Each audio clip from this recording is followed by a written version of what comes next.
Allah subhanahu wa ta'ala Kur'an-ı Kerim'de şunday sözler aytdi. İnna aradna al-amanata ala'as-samawati wal-ardi wal-jibali fa-abayna an yahmilnaha wa ashfaqna minha wa hamalaha al-insan innahu kana zaluman jahula. Dürüstlükte biz ushbu amanatni taqdim etdik. Ko'tarishga, o'z ishlarini olirga, ko'klarga, yerga ham tog'larga. Ammo lekin ular butunisi de shu amanatni ko'tarishga deb qarshi keldilar. Ya'ni taqdimni kiri qoqdilar. Illa demagar kishidan adam bolasidan qoldi. Ham biz shu amanatni kishiga topshirdik, taqdim etdik. Ham adam bolasi shu amanatni ko'tarilgan deb rizolik bildirdi. Hayır. Shu amanatni ko'targan rizolik bildirdi. Durustda adam bolasi ul zolim, o'z-o'zina zulm keltira turgan, ham jahul, nodon bo'lgan bir maxluqdir.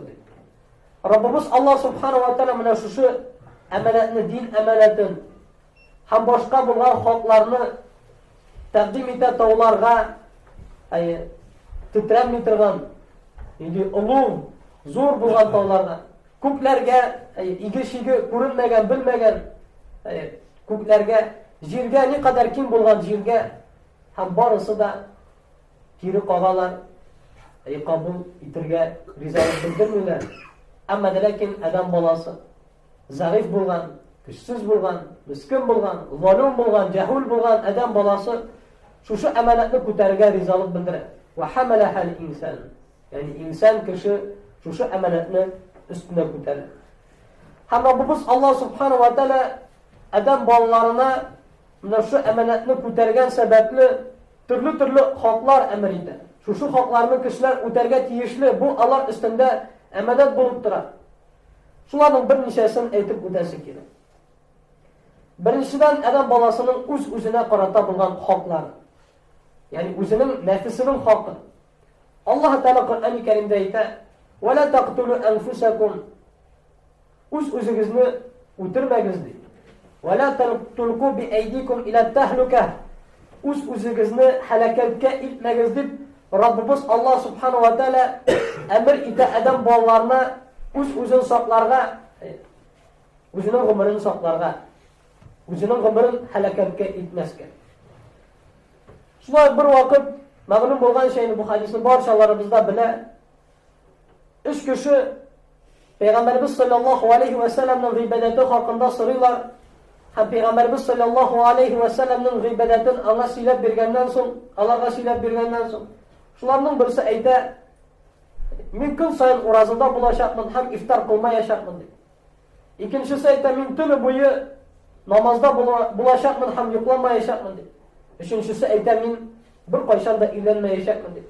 Shu xabar Payg'ambarimiz sollallohu alayhi va sallamga erishgach, u aytadi: "Men sizga qaraganda Alloh taoladan taqvoliroqdir.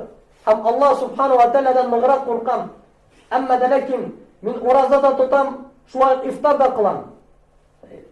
Men tunlari namozda o'qim, shunday tunlarim yo'qlayim-da.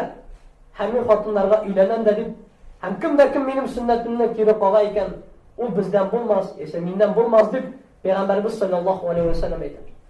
Shulay Amr ibn As radhiyallohu anhu Payg'ambarimiz sollallohu alayhi va sallam yoniga kelib: "Ey Rasululloh, men uroza tutashaqman, ham iftor qilmayashaqman, ham xotin qizlarga uylanmayashaqman, ham tunlarim yo'qlamashigil namozda turashaqman" deb aytgach, Payg'ambarimiz sollallohu alayhi va sallam aytadi: "Sen alay ishlama. Durustda sening o'zingning taningning haqqi bor. Sening oilangning haqqi bor.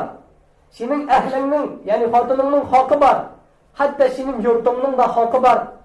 Akim mening sunnatimni kiro qolgan ekan, u mendan bo'lmas" deb Payg'ambarimiz sollallohu alayhi va sallamga, Payg'ambarimiz sollallohu alayhi va sallam shu sahobaga anlatib berdi.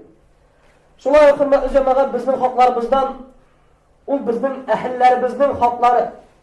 Ahillarimiz ul halal zifatlarimiz, balalarimiz, yaqin tuğanlarimiz, ati-anilarimiz.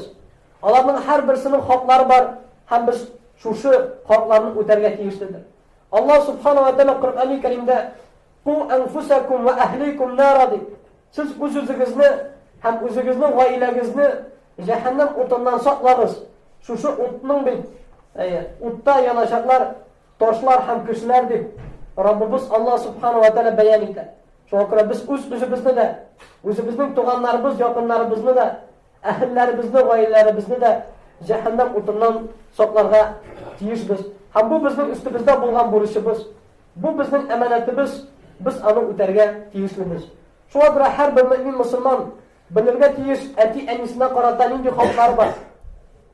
Халал җефетләренә карата нинди хаклары бар. Балаларына карата нинди хаклары бар. Туганнарына карата нинди хаклары бар. Якыннарына карата нинди хаклары бар. Һәр бер мөмин мөселман шушының хакында белергә тиеш һәм шушы хакларны үтәргә тиешледер. Чөнки ул шушы хакларны үтим дип, шушы әманәтне күтәрде. Һәр берсенә Раббыбыз Алла субхана ва тааля өйрәткән, Пәйгамбәрбез саллаллаһу алейхи ва саллям үзенең хадисләрендә әйткән һәр бер хакны да билгеләп әйтелгән, алар барысы да билгеле. Шулай ук, өченчедән, ул иман әһелләренә карата булган хакларыбыз. Иман әһелләре дигән сүз астында, ягъни мөмин мөселманнарга карата булган хакларыбыз, бер-беребезгә карата булган хакларыбыз. Бу да Алла субхана ва тааля тарафыннан бирелгән әманәт. Һәм без дә моны шулай үтәргә тиешлебез. Алла субхана ва тааля Коръән-и Кәримдә әйтә: "Иннамал муъминуна ихватун." Дөреслекдә мөмин булганнар, иман китерүчеләр, алар бер-берсенә кардәшләрдер. Бер-берсенә кардәшләр. Һәм Пәйгамбәрбез саллаллаһу алейхи ва саллям бер мөселманның икенче мөселманга карата булган хакларын әйтә. Алар алдау ди. Алты белән генә шикләнми, башка хадисләрдә Пәйгамбәрбез саллаллаһу алейхи ва саллям башка хакларны да үтәргә әмер итә, боерадыр. Шулай Пәйгамбәрбез саллаллаһу алейхи ва саллям мөмин мөселманнарның мисалы бер-берсен яратуда, бер-берсенә рахимле булуда, бер-берсен хөрмәт итүдә ул бер тән кебектер. Бер тән кебек. Әгәр дә тәннең берәр әгъзасы авырып китә икән, ул шушы авырганлыкны белдертер өчен температура белән, ягъни тәннең кайнарлыгы белән җавап бирә диде. Бер әгъза авырса, бөтен тән моңа җавап кайтара. Димәк, мөмин мөселманнар да шушы бер тән кебек булырга тиешләр. Бер җирлектә берәр кардәш авырлыкта, кайгыда, хәсрәттә икән, аңа битараф булырга ярамый. Әгәр дә инде бер төркем мөселманнар шушындай авырлыкта, кайгыда икән, аларга битараф булырга ярамый. Әгәр дә бер мөселман иле шушындай авырлыкта, кайгыда, хәсрәттә икән, без бер тән кебек алар өчен дугалар кылырга, ярдәм итәргә, булышырга тиешлебез. Бу безнең бу бездә булган хакыбыз, хөрмәт җәмәгать. Әгәр дә без моны үтәмәсәк, димәк без хакыбызны үтәмибез дигән сүз. Шулай хәтта адам балаларына гына түгел, хәтта хайваннарга карата да безнең хакларыбыз бар икән. Пәйгамбәрбез саллаллаһу алейхи ва саллям үзенең бер хадисендә әйтә: "Һәр бер үпкә бавыры булган малның сезгә карата булган хакы бар" ди. Һәм моның өчен кеше әҗр савап ала ди. Ягъни үзеңнең малларың өчен дә син, аларны тәрбияләгән өчен, малларыңны үстергән өчен, хәтта шалган вакытта да син әҗр савап аласың. Әгәр дә Пәйгамбәрбез саллаллаһу алейхи ва саллям өйрәткәнчә шушы гамәлне башкарсаң, Пәйгамбәрбез саллаллаһу алейхи ва саллям әйтә: "Инна Аллаһа катаба ал-ихсана ала кулли шәй." Алла субхана ва тааля ихсан, яхшылыкны, яхшылык кылуны һәр бер нәрсәгә дә билгеләп куйган. Һәм әгәр дә сез мал чала торган булсагыз, малларыгызны интектермәгез, пычакларыгызны үткенмәгез дип Пәйгамбәрбез саллаллаһу алейхи ва саллям әйтә. Шаллана торган малга да игелек күрсәтелергә тиешле булгач, башка төрле малларга да мөмин мөселман игелек күрсәтергә тиешле. Һәм бу да аның хакы булып санала. Һәм инде мәгълүм булганча, без беләбез бер хатын кызның үзенең песиен өендә калдырып, бер бүлмәдә бикләгәне өчен җәһәннәмгә керү. Чөнки бу песи вафат була. Һәм теге хатын кыз аны иркә дә чыгарып җибәрмәгән, шушы песи үзенең ризыгын тапсын өчен һәм үзе дә ризык биреп калдырмаган. Ниндидер бер мәше баласыннан битараф булган, шуның өчен Алла субхана ва тааля ул хатын кызны җәһәннәмгә кергән. Һәм киресенчә бер сусаган эткә су биргән өчен бер кеше җәннәтле була. Һәм дә шулай Муслимдә китерелә торган бер хадистә Пәйгамбәрбез саллаллаһу алейхи ва саллям әйтә: "Элек яшәгән бер кеше бер кырмыска оясын яндырган. Һәм шуның өчен Алла субхана ва тааля аны ачуланган һәм әйткән: "Син бер кырмыска өчен миңа меңләгән кырмыска, меңләгән шөкер итә торган, тәсбих кыла торган кырмыскаларны һәлак иттеңмени дигән. Ягъни мөмин мусламанның игелеге бөтен нәрсәгә дә тарала. Адам балаларына да, кешеләргә дә, хайваннарга да, хәтта бөҗәкләргә дә хөрмәт. Бу ислам диненең камиллеге, ислам диненең тынычлык дине икәнлегенә бер күрсәтмә булып санала. Шулай ук хәтта юл, хәтта табигать, хәтта тирә-якның да хакы бар икән. Пәйгамбәрбез саллаллаһу алейхи ва саллям үзенең бер хадисендә әйтә, инде бу хадисны без карап киткәнебез бар. Сез юлларда утырудан сакланыгыз дип сахабаларга әйткәч, сахабалар әйтәләр: "Эй Расулуллаһ, без бит анда начар нәрсә өчен юлларда утырып тормыйбыз. Бәлки без кирәкле нәрсәләребезне сөйләшәбез" дигәч, Пәйгамбәрбез саллаллаһу алейхи ва саллям алайсам юлның хакын үтәгез дигән. Хәтта юлның хакы бар икән, хөрмәтле җәмәгать. Нәрсә соң дигәч, Пәйгамбәрбез саллаллаһу алейхи ва саллям әйтә: "Гаддул басар, ул күзләрегезне харамнан төшерү. Ва каффул аза, ул зыян салмау, яисә зыян китерә торган нәрсәдән коткару башкаларны. Ва раддус салам, ул салам кайтару, һәм яхшылыкка чакырып, начарлыктан тыюдыр" диде. Һәм башка хадисләрендә Пәйгамбәрбез саллаллаһу алейхи ва саллям яхшы сүз сөйләү, адашкан кешегә туры юлны күрсәтү, юлда кымачау итә торган нәрсәләрне алып кую, шушының өчен нәрсәләр хакында бәян итә. Ләкин, хөрмәтле җәмәгать, без белергә тиешлебез. Адам баласының иң зур хакы ул Аллаһ Тәгаләгә карата булган хактыр. Һәм Аллаһ субхану ва тааладан соң иң зур хак безнең ул Пәйгамбәрбез Мухаммад саллаллаһу алейхи ва саллямга карата булган хакларыбыз. Безнең Пәйгамбәрбез саллаллаһу алейхи ва саллямга булган хакларыбыз әти-әниләрнең, якыннарның, туганнарның хакларына караганда да улурак. Моның хакында Пәйгамбәрбез саллаллаһу алейхи ва саллям үзенең хадисләрендә бәян итә. Ни өчен соң Пәйгамбәрбез саллаллаһу алейхи ва саллямның хаклары шуның кадәр олы? Ни өчен соң Пәйгамбәрбез саллаллаһу алейхи ва саллямның хаклары без үтәргә тиешле? Ни өчен соң Пәйгамбәрбез саллаллаһу алейхи ва саллямның хаклары Аллаһ субхану ва тааляның хакларыннан соң тора? Моның сәбәпләре бик күптер. Мин шуларның унысын гына әйтеп китәм. Беренчедән, Пәйгамбәрбез саллаллаһу алейхи ва саллям үзенә караганда үзенең өммәтен сайлап алган. Пәйгамбәрбез саллаллаһу алейхи ва саллямның бер хадисендә китерелгәнчә, ул әйтә, һәр бер пәйгамбәргә кабул кылына торган дуа бирелде дигән. Бер дуасы Пәйгамбәрбез саллаллаһу алейхи ва саллямның кире кагылмаячак, бер кайчан да ул кабул кылыначак. Һәм шушы вакытта Пәйгамбәрбез саллаллаһу алейхи ва саллям ул фурсатны кулланды. Аңа да шушы дуа кылуны Аллаһ субхану ва тааля тәкъдим итте. Дуа кыл, нәрсә сорасаң да шуны бирәчәк диде. Пәйгамбәрбез саллаллаһу алейхи ва саллям үзе өчен бер нәрсә дә сорамады. Пәйгамбәрбез саллаллаһу алейхи ва саллям уммати, уммати, минем өммәтем дип Раббыбыз Аллаһ субхану ва тааляга ялварды. Шуңа күрә без Пәйгамбәрбез саллаллаһу алейхи ва саллямны яратырга тиеш. Пәйгамбәрбез саллаллаһу алейхи ва саллям безнең өчен, үзенең өммәте өчен кайгырып, үзе өчен бер нәрсә дә сорамый. Балалары өчен бер нәрсә дә сорамый. Халал җифетләре өчен дә бер нәрсә сорамый. Дөньялыктан бер нәрсә дә сорамый. Бәлки минем өммәтем дип Пәйгамбәрбез саллаллаһу алейхи ва саллям Аллаһ Тааладан сорый. Шулай ук икенче сәбәп, ул да булса Пәйгамбәрбез саллаллаһу алейхи ва саллям безгә кыямәт көнендә шәфагать кылачак бөтен мөмин мусламаннар өчен. Хадистә китерелгәнчә, Пәйгамбәрбез саллаллаһу алейхи ва саллям Аллаһ субхану ва тааляның гаршы янында сәҗдә кылыр. Бик озак сәҗдә кылыр. Һәм сәҗдә кылган вакытта Аллаһ субхану ва тааляны шундый сүзләр белән мактар. Ул исән булган вакытында андый сүзләр белән Аллаһ тааляны мактамаган булыр. Аллаһ субхану ва тааля аңа шул вакытта үзен мактый торган шушындый, ягъни Раббыбызны мактый торган сүзләр өйрәтә. Пәйгамбәрбез саллаллаһу алейхи ва саллям бик озак сәҗдәдә торганнан соң Аллаһ субхану ва тааля аңа әйтә: "Башыңны күтәр, эй Мухаммад. Башыңны күтәр. Нәрсә телисең, шуны сора. Һәм кемне шәфагать кыласың килсә, шуңа шәфагать кыл." Шунда Пәйгамбәрбез саллаллаһу алейхи ва саллям минем өммәтем, үземнең өммәтемә шәфагать кылам дип әйтә. һәм Пәйгамбәрбез саллаллаһу алейхи ва сәлләмнең шафааты кабул кылыныр.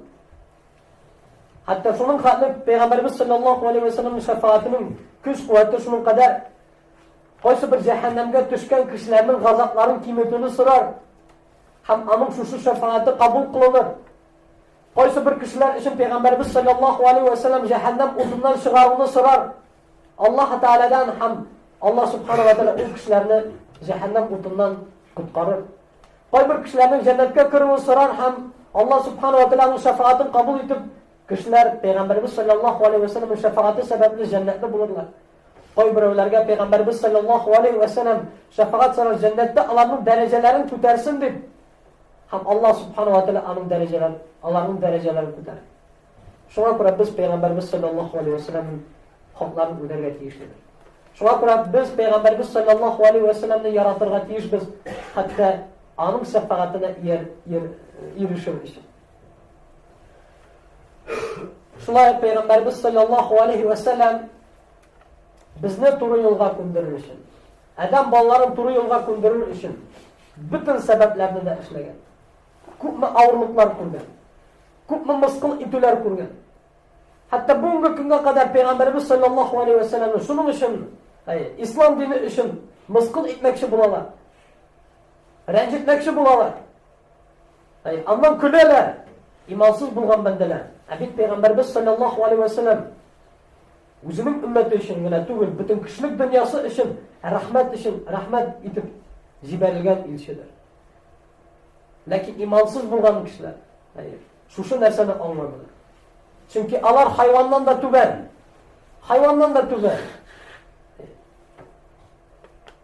Хайван Аллаһ Тәгаләне тәсбих кыла, имансыз кеше Аллаһ Тәгаләне мактамый, белми. Һәм Пәйгамбәрбез саллаллаһу алейхи ва сәлләм күпме авырлык, күпме михнәт белән үзенең өммәте өчен тырмашты, дәгъват кылды, чакырды, көндезләрендә, төннәрендә. Ач булганда да, тук булганда да, фәкыйрь булганда да, бай булганда да. Хәтта җитәкче дәрәҗәсендә булганда да Пәйгамбәрбез саллаллаһу алейхи ва сәлләм үзенең өммәте өчен борчылып кайгырып, аларны туры юлга чакырды, өндәүдән туктамады. Шуңа күрә без Пәйгамбәрбез саллаллаһу алейхи ва сәлләмнең хакларын үтәргә тиешлебез.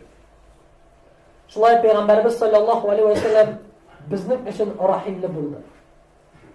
Аллаһ субханаһу ва тәгалә аның хакында әйтә: "Ва ма арсалнака рахматан лил аламин." Без сине бары тик галәмнәр өчен рахмат итеп иңдердек, җибәрдек дип әйтә Пәйгамбәрбез саллаллаһу алейхи ва сәлләм хакында Аллаһ субханаһу ва тәгалә. Аллаһ субханаһу ва тәгаләнең илчесе Пәйгамбәрбез Мухаммад саллаллаһу алейхи ва сәлләм ул бөтен кешелек дөньясы өчен рәхмәт. Әгәр дә кешеләр Пәйгамбәрбез саллаллаһу алейхи ва сәлләмнең юлы буенча баралар икән, аларның дөньялары да ахирәтләре дә тигез булыр иде. Һәм бөтен бәла без динебездән ерак булганга күрә, кешелек дөньясы диннән ерак булганга күрә, Аллаһ субханаһу ва тәгаләдән ерак булганга күрә, Пәйгамбәрбез саллаллаһу алейхи ва сәлләмнең сөннәтеннән ерак булганга күрә, төрле бәла казалар, төрле авырлыклар, төрле михнәтләр килә. Бу юктан гына түгел. Aslında Peygamberimiz sallallahu aleyhi ve sellem галәмнәр өчен рәхмәт итеп иңдерелгән Пәйгамбәр. Шулай Пәйгамбәрimiz sallallahu aleyhi ve sellem әйтә: "Эй кешеләр, дөреслектә мин туры юлга күндерүче, яисә туры юлга чакыручы һәм сезнең өчен рәхмәт булып килдем" диде. Хәтта Пәйгамбәрimiz sallallahu aleyhi ve sellemнең рәхмәте шуның кадәр киң булган, ул ислам кабул иткән һәрбер кеше өчен сөенә һәм шатлана торган була.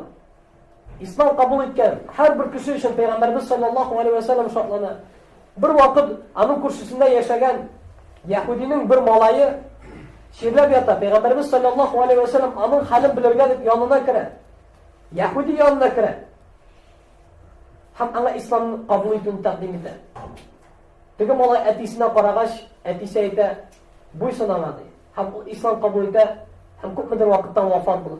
Шунда Пәйгамбәрimiz саллаллаһу алейхи ва саллям Аллаһ Тәгаләне мактый, "Әлхәмдүлиллаһ, Аллаһ Тәгалә аны минем сәбәпле ислам диненә бастырды" ди. Һәм ул мусулман килеш вафат булды.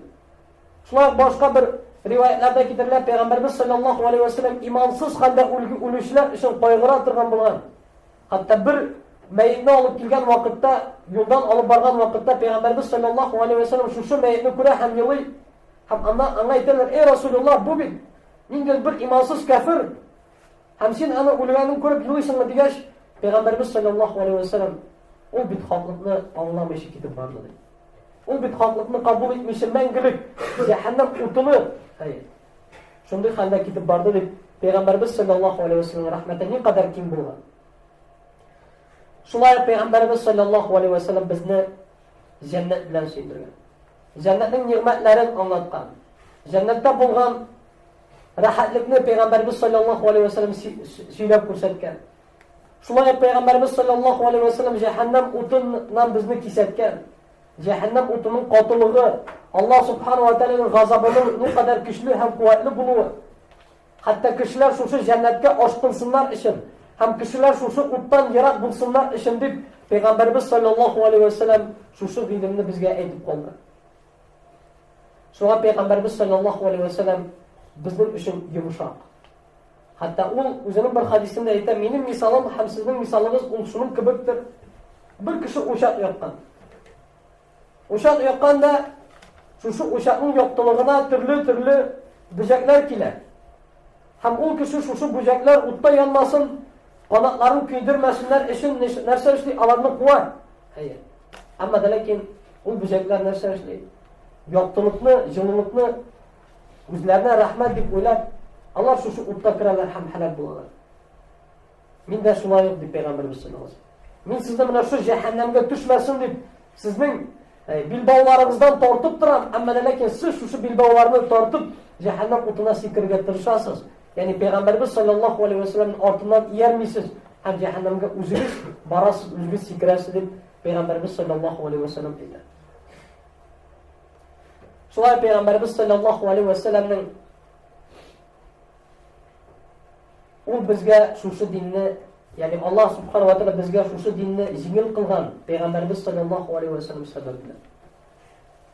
Başka ümmetlerge din kubka avurrak bulgan. Misal için Peygamberimiz sallallahu aleyhi ve sellem'e kadar bulgan koy bir peygamberlerge tevbe itir için nerse işlisi bulgan, uzuzlarını ötüresi bulgan.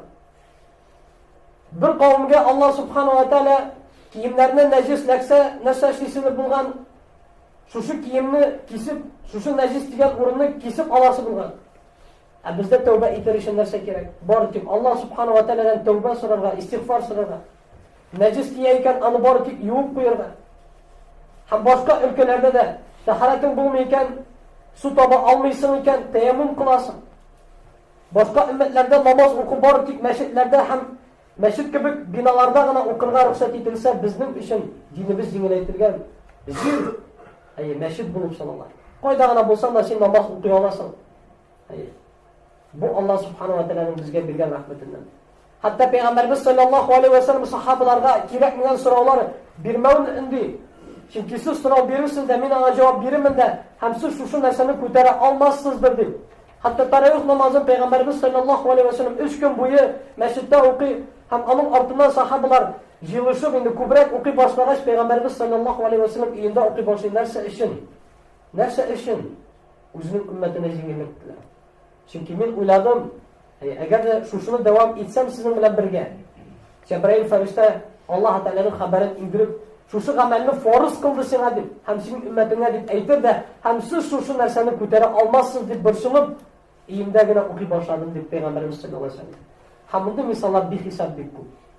Şuna kura hürmetli cemaat, biz Peygamberimiz sallallahu aleyhi ve sellem'in haklarını üterge tiyişmiz. Çünkü o, Allah subhanahu wa ta'ala'nın en sevgili peygamberi. En ulug peygamberi.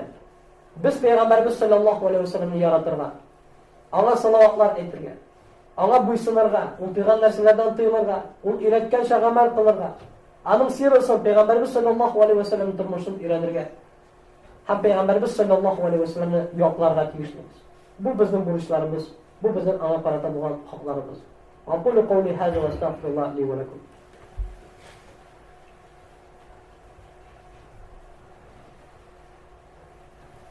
Elhamdülillahi Rabbil alemin ve salatu ve selamu ala Resulü Muhammedin ve ala alihi ve sahbihi ecmain. Ve Peygamberimiz sallallahu aleyhi ve sellem yanına kıyamet gününde kişiler gelip Allah şefaat soracaklar. Bütün peygamber kiri kalar. bir payg'ambar da buni ishlay olmas. Ammo lekin payg'ambarimiz sollallohu alayhi vasallam buni ishlay oladi. Ham u butun payg'ambarlarning sayyidi bo'lib sanaladi payg'ambarimiz sollallohu alayhi vasallam. Shunga ko'ra biz ana haqlarni o'targa tegishlidir. Ham payg'ambarimiz sollallohu alayhi vasallam sababli bizning ummat eng xayrli ummat bo'ldi. Allah subhanahu wa ta'ala aytadi, sizning ummatingiz eng xayrli ummat. Ya'ni payg'ambarimiz sollallohu alayhi vasallamning ummati eng xayrli ummat. Payg'ambarimiz sollallohu alayhi vasallamning ummati eng oxirgi kelsa-da, ular jannatga eng birinchi bo'lib kirirlar. Agarda biz payg'ambarimizga erishishlardan bo'lsak, boshqa qavmlar kutib turar. Bizning qavmimiz, bizning ummatimiz birinchi bo'lib jannatga kirar. Ne sabab bilan? Payg'ambarimiz Muhammad sallallohu alayhi vasallam bu sababli. Ham agarda biz shu sabablarni sanab ketsak, u alamini shu bilangina sheklanmaydi. Demak, hurmatli jamoat, bizning ustimizda bo'lishlarimiz Alloh taolaning elchisi Rasululloh Muhammad sallallohu alayhi vasallamning haqlarini o'tav, ham ularni shu turmushimizda ko'rib, turmushimizda qo'llanu, ham bilirga tegishli payg'ambarimiz sallallohu alayhi vasallam bizning uchun o'rnak bo'lgan, bizning uchun rahmat bo'lgan, bizni to'g'ri yo'lga bostirish uchun payg'ambarimiz sallallohu alayhi vasallam butun mumkinchiligini, butun tirishligini ko'rsatgan. U o'zida bo'lgan amonatini boshqargan. U o'zining bo'lgan burishini o'tagan. Payg'ambarimiz sallallohu alayhi vasallam butun narsani oshib, anglayishli etib, dinimizni komil qilish qoldirib ketgan. Ham bu Alloh subhanahu va taoloning sunniy payg'ambari va'dasi. Endi Alloh subhanahu va taolo bizga payg'ambarimiz sallallohu alayhi vasallamning haqlarini o'tavchilardan qilsin, boshqalarimizni da. Endi payg'ambarimiz sallallohu alayhi vasallamni misqil etiga turishlarga, payg'ambarimiz sallallohu alayhi vasallamdan kulishlarga Robbimiz Alloh subhanahu va taolo o'zining Allah'ın mekrlerini o'zlariga qarshi Robbimiz Alloh subhanahu va taolo bersin. Alloh subhanahu va taolo barcha mu'min musulmonlarning illarida tinchlik berib, Robbimiz Alloh subhanahu va taoloning rahmatlarini erishishga barchalariga nasib etsin.